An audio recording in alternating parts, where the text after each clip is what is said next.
Welcome to the HRKyle podcast, your go-to source for insightful discussions on leadership, job searching, and all things human resources. I'm your host, HRKyle, and each week we dive deep into topics relevant to professionals seeking to elevate their careers and organizations. Whether you're a seasoned leader, a job seeker navigating the ever-changing landscape of employment, or an enthusiast looking to stay ahead of the curve, this is the podcast for you. Join me as we explore practical strategies, share expert insights, and engage in meaningful conversations that empower you to succeed in today's dynamic workplace. So, adjust your headphones and let's dive in.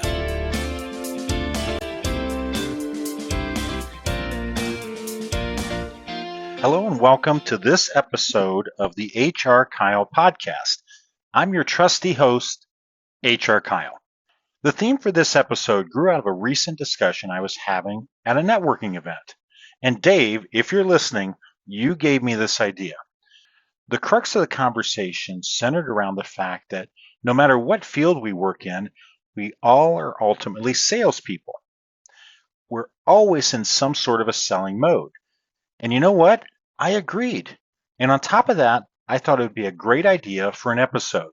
So here we are. In segment 1, I'll be taking the topic straight on, sharing my ideas, advice, and guidance with you on how you can better utilize sales skills to advance your career. In segment 2, I'll have a guest join me who has plenty of experience on this topic, both as a salesperson and as someone who has helped apply these skills in other professions and as a student advisor. So hopefully I've sold you on the value of staying with us for this episode of the HRKyle podcast. That is, after this break.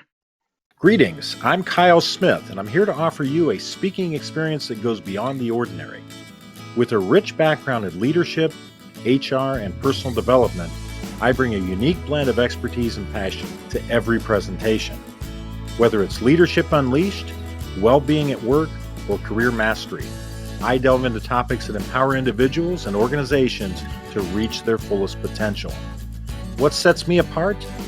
Proven expertise, an engaging delivery style, and actionable insights that drive positive change. But here's the kicker. I don't just offer a one-size-fits-all approach. I customize my content to meet the specific needs and goals of your event.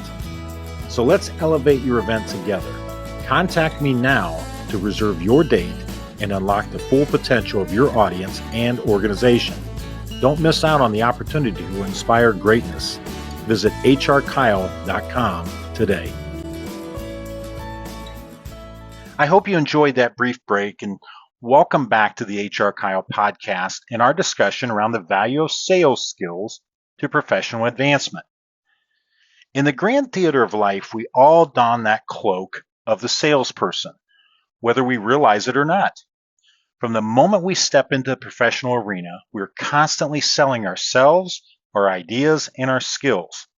It's not just reserved for those in traditional sales roles. It permeates every aspect of our professional existence. Think about it. Every job interview is a sales pitch. We're marketing ourselves, packaging our experiences and abilities in the most appealing way possible to potential employers. We meticulously craft resumes and cover letters to showcase our value proposition, just like a salesperson tailors their pitch to match the needs of their clients. Once we land the job, the selling doesn't stop. We're constantly selling our ideas to colleagues, supervisors, and clients. Whether it's persuading our team to adopt a new strategy, convincing our boss to approve a budget, or negotiating with clients to win their business, we're constantly leveraging our communication skills and powers of persuasion to influence outcomes.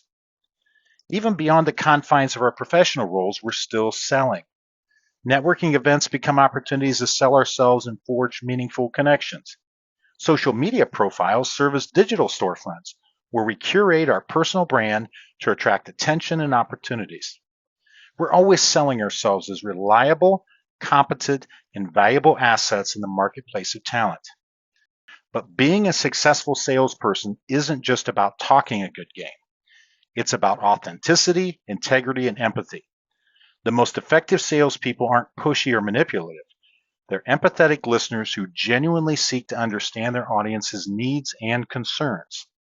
They build trust through honesty and transparency, nurturing long-term relationships rather than focusing solely on short-term gains. In our professional lives, the art of selling is about more than just closing deals or climbing the corporate ladder. It's about building influence, fostering collaboration, and driving positive change. It's about recognizing that we all have something valuable to offer, and that by effectively communicating our value proposition, we can create win-win outcomes for ourselves and those around us. So the next time you find yourself in a job interview, a team meeting, or a networking event, remember, you're not just a participant in the conversation. You're a salesperson. Embrace that role with confidence and authenticity, and watch as doors of opportunity swing wide open before you. So consider the scenario of a team meeting. You might have a brilliant idea for a new project, but presenting it effectively is crucial. You need to sell your idea to your colleagues, persuade them of its potential value, and secure their support. This requires not only a strong understanding of your idea, but also the ability to communicate it clearly and convincingly. You need to anticipate their questions and concerns and address them proactively to build confidence in your proposal. Let's dive deeper into the concept of networking. Many people view networking as a chore, but in reality, it's an opportunity to sell yourself and expand your professional horizons. Whether you're attending a conference, a social event, or even just connecting with someone on LinkedIn, you're engaging in a form of salesmanship. You're presenting yourself as someone worth knowing, someone with valuable insights and connections to offer. And just like in sales, building relationships is key. It's not just about collecting business cards or adding connections. It's about nurturing meaningful connections over time, cultivating trust and mutual respect. Now let's talk about negotiation. Negotiation is a fundamental aspect of professional life, whether you're discussing salary, project timelines, or resource allocation. And at its core, negotiation is a form of salesmanship. You're advocating for your interest, seeking to reach a mutually beneficial agreement with the other party. This requires not only a firm grasp of your own priorities and boundaries, but also the ability to understand the other person's perspective and find common ground. It's about finding creative solutions that satisfy both parties' needs and objectives. In every aspect of our professional lives, from job interviews to team meetings to networking events to negotiations, we are constantly engaged in the art of selling. And while it may seem daunting at times, it's also empowering. It's a reminder that we have the power to shape our own destinies, to create opportunities where none existed before. So embrace your inner salesperson and watch as doors of opportunity, again, swing wide open before you. Now, as we conclude this segment, remember that the role of salesperson extends far beyond the traditional confines of the sales department. In every interaction, in every conversation, we have the opportunity to sell ourselves, our ideas, and our value to the world. And speaking of selling, I need to sell you on the idea of us taking a break for these commercials. We'll be right back with more. Hello, fellow professionals. Are you ready to revolutionize your approach to recruiting? I'm HRKyle, and I'm thrilled to introduce you to my latest book, Recruiting is Easy, now available on Amazon and other online retailers. In today's dynamic HR landscape, it's all about strategic branding and engagement. My book unveils the secrets to crafting exceptional employee experiences, attracting top talent, and fostering strong connections. With Recruiting is Easy, you'll master the art of continuous improvement and adaptability, shaping the future of work one relationship at a time. Get your copy today and unlock the potential of HR as a strategic powerhouse. Remember, recruiting should be easy. I'm HRKyle, and together, let's redefine recruiting.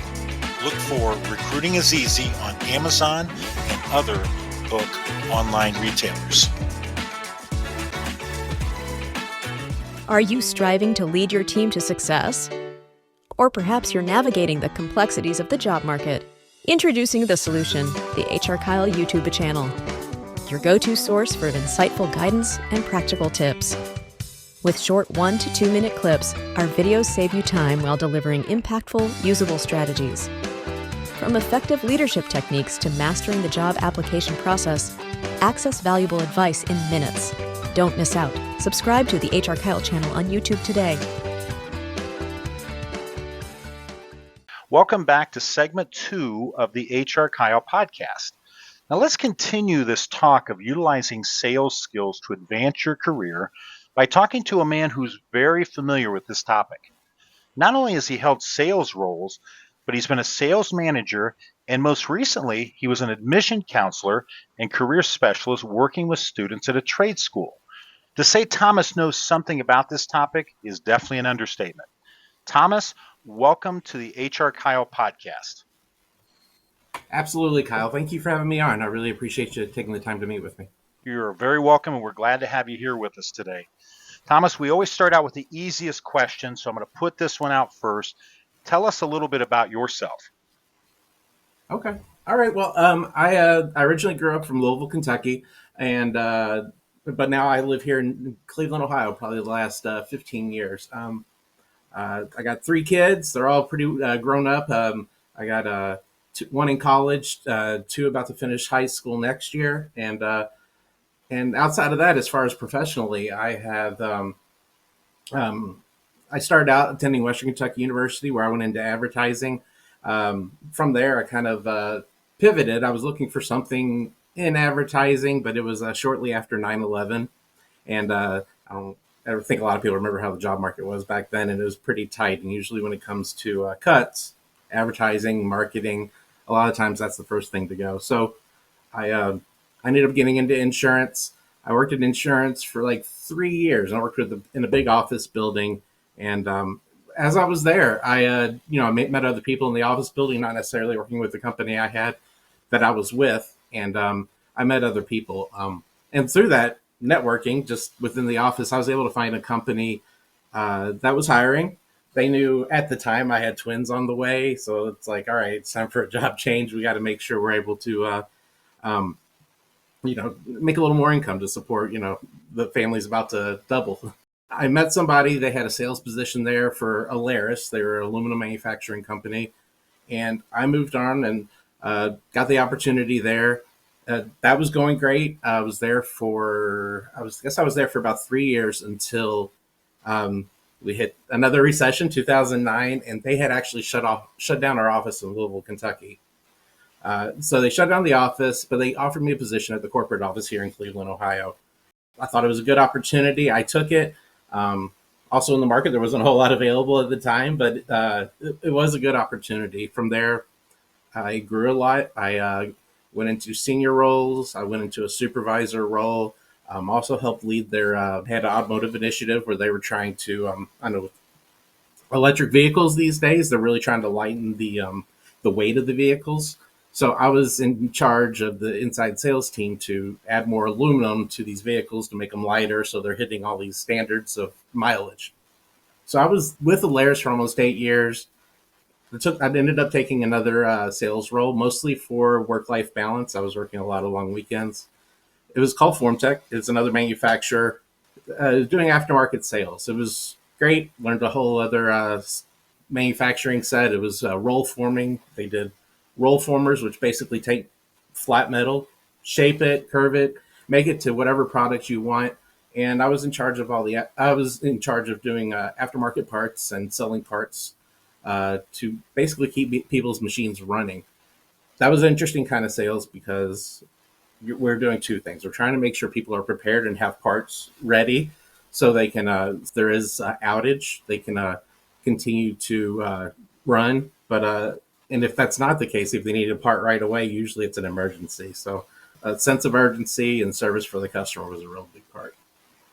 From there, I was there for about 7 or 8 years as well. And then I got to We Can Code It, which is how you and I had met, Kyle, where I heard of an opportunity there at We Can Code It for an admissions director. I was like, man, this is something really new. Could be interesting. You're helping people out, helping them reskill to find a new career. I went to We Can Code It as admissions director. I felt like we had a lot of success there. We had a lot of good enrollments. The programs grew. I also helped out in other departments. I've helped out in marketing. I've helped in student finance. Most recently, I was also helping in career services, which I thought that was very interesting as well. To go from it to be involved in admissions and career services, you get to meet the students on the front end when they're starting this brand new adventure of reskilling and going into a new skill. And then I'm on the career services side. I'm getting to talk to them at the end after they've learned the skill and now they're getting ready to go into the job and help them and guide them to find that new opportunity. So, yeah, that's high level kind of what my career path has been. And currently, I'm actually kind of looking at the moment too. So that's currently where I'm at. Well, Thomas, thank you for giving us that background, and especially again, you hit on some themes there that we talk about. It feels like weekly on this podcast. And one, the idea of resilience. Lord knows you've had a couple of twists and turns there due to, like you say, 9/11, the financial crisis that happened back in '08 and '09, and certainly get weathered those storms. But then Mhm. also the power of networking and getting your next opportunity lined up. And then the other thing that came out loud and clear there is nobody's career path is ever straight. And again, you shared yours, but week in, week out, when we talk to other professionals, it's the same way. They start out in one career or one profession or in one organization, and over what feels like a relatively short period of time, there have been 3, 4, 5 different kind of changes, whether it be company, job, profession along the way. So thank you for sharing those themes in your response. And as I shared at the beginning of this segment, and you're well aware, the theme of this episode is the fact that we're all salespeople. And especially as it relates to securing a job and getting ahead professionally. What are your thoughts on that topic and that theme? For me, the things that have been really successful when it comes to sales, to securing a job in sales, your reputation goes a long way. And I think the two things that really go into that is showing that you're reliable. Companies want salespeople that are going to respond fast because there is a service. There's definitely a big service side to it. And if they know they can rely on you to react quickly, help them out when they need help, that goes a long way. Then on the other side, your network is huge. I don't think people can, you can never underestimate how strong, how important your network is. The individuals you know that you worked with over the past, a lot of times those are the people who really go to bat for you, and with their experience with you, and that, like I mentioned, reliability, they're the ones who are going to. The word of mouth sales is the biggest part. They're going to say to people they work with and people they connect with, and if they know that I'm reliable, they're going to go out to them and be like, hey, I know you've had problems with this particular company. Have you tried talking to Thomas over at ABC Company? And there's so much business that happens that way. And even if you're the one knocking on the door, you know, like you're knocking on the door, they're going to check in and they're going to see what is the reputation, how reliable are they, and we all have a network. And I've also found as I've been in a couple different industries, uh, some of these industries are small. People know each other. Usually, you're 1 or 2 degrees to a lot of people in the industry sometimes, so it's very easy to connect and network. In addition to that, also super important in any sales role, which you a lot of times you're going to learn once you're with that company. You always want to be the expert on your product. You want to know the product better than anybody. But of course, that comes with time as you're with any role. But I securing a job, agree. network is Oh, huge, your reputation, and being a reliable person. Thomas, very valuable points there that you've shared, and just the role of being a salesperson, really, regardless of what your career is. And as we started off this segment and I introduced you and you talked through your history a little bit, your background is significantly in the sales arena, both direct sales and sales management. As you've represented yourself as a candidate seeking employment and as an employee looking to advance, what sales skills have you utilized? Kyle, I'd say some of the most important ones that I use, like I mentioned earlier, being reliable. Um, Customers, they want to have somebody they know they can count on. Um, Organization, that is very important as well. I try to stay organized and be able to manage and stay in contact with all my customers and make sure you constantly have contact with them, and you're just constantly meeting with them, so they know you're always available. Like I mentioned again, relationships are very important with sales. At the end of the day, sometimes you'll be into different markets where some of the prices are the same, some of the products are very similar, but at the end of the day, what's going to separate you from others is going to be those relationships. Your customers will want to buy from somebody who they have a relationship, they're friends with, and it also goes back to the reliability. When they need something, are you going to jump and help them as much as you can, or are you going to be hard to get a hold of? So those are very important. Then from the management side, I think you're only as good as your team, and I believe mentorship is very important. In the past, I mentioned when I worked at Alaris, I supervised teams, but another thing I did also, I worked with training.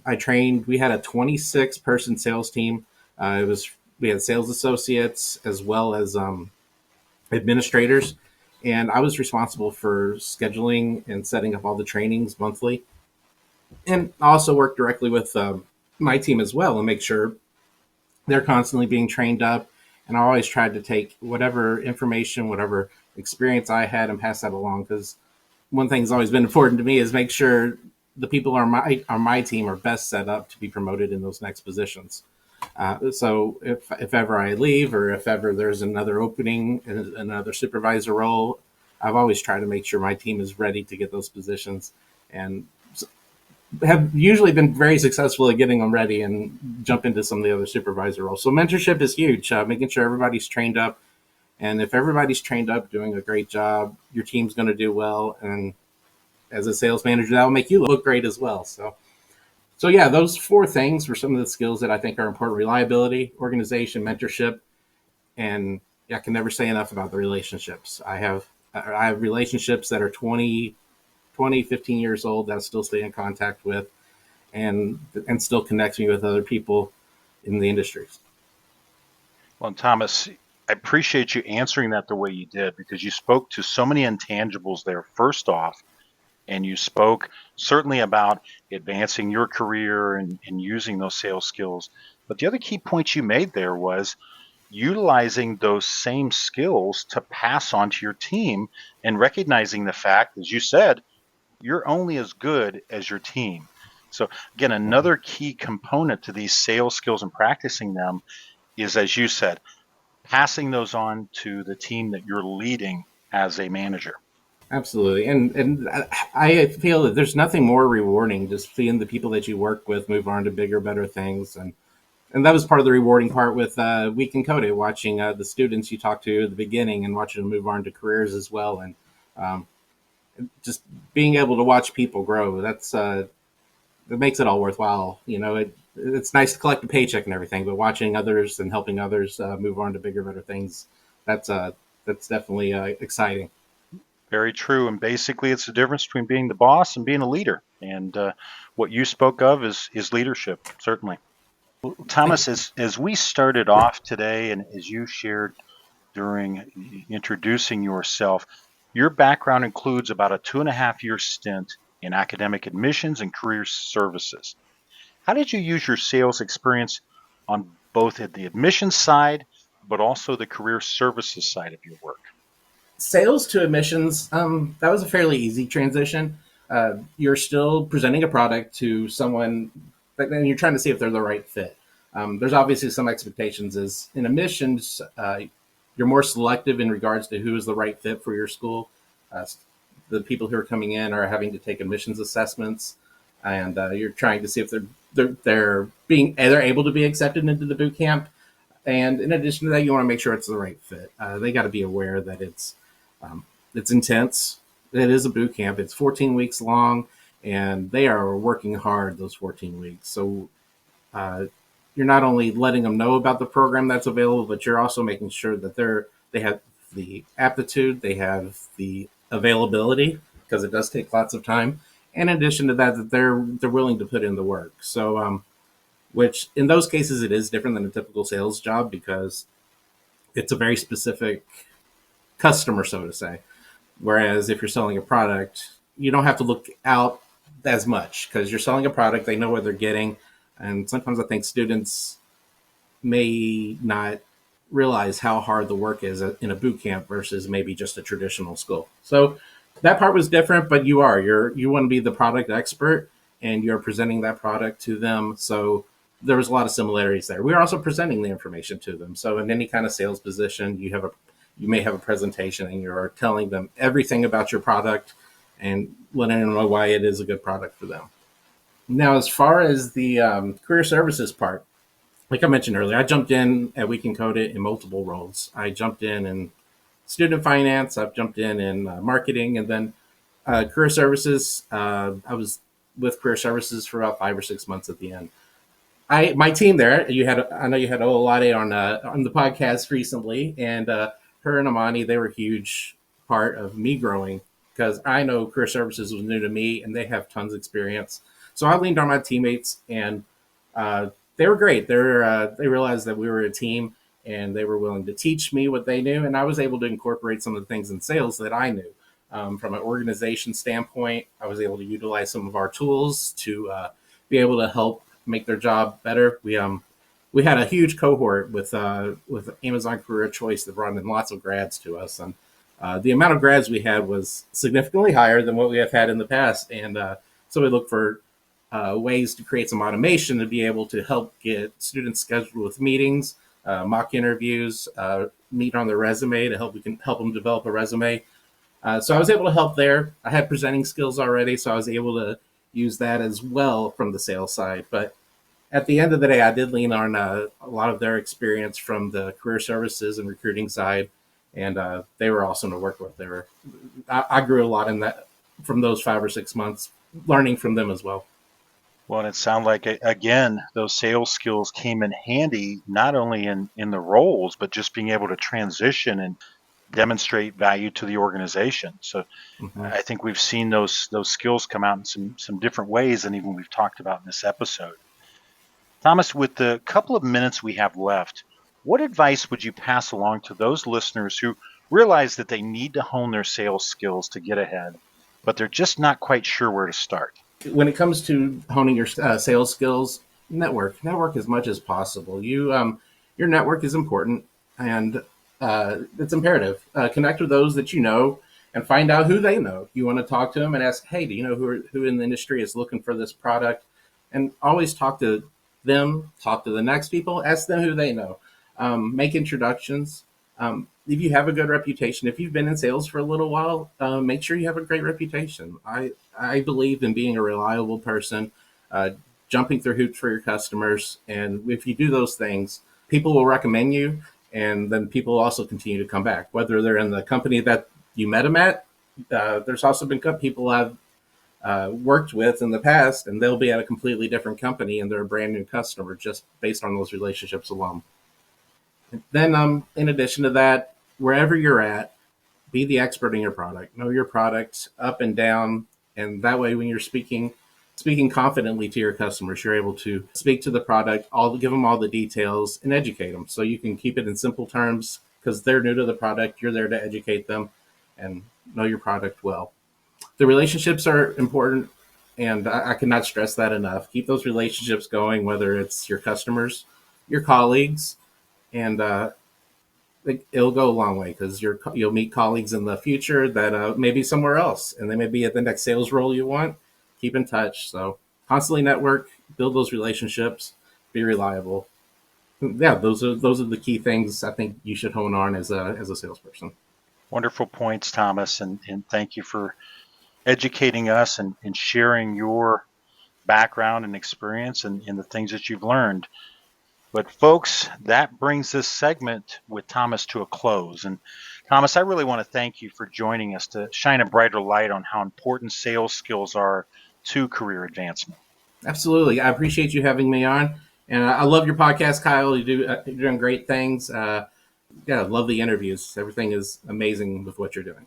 Thomas, I appreciate the feedback. And as you know, you and I have known each other for a while, and I especially value that coming from you since we've worked together so well over the last few years. So much appreciated. Well, folks, Absolutely. that also brings this episode to a close. And again, we thank Thomas for joining us and talking through this subject and being so open to share his background, knowledge, experience, and expertise. Remember, in the professional world, we're all salespeople, constantly pitching ourselves and our ideas. So embrace this role, communicate effectively, and watch as doors of opportunity swing wide open before you. As always, I want to thank you for listening, and I hope I've sold you on the value of liking this episode and following me so you don't miss the next episode. But until next time, this is HRKyle signing off saying, stay focused, stay grounded, and stay tuned.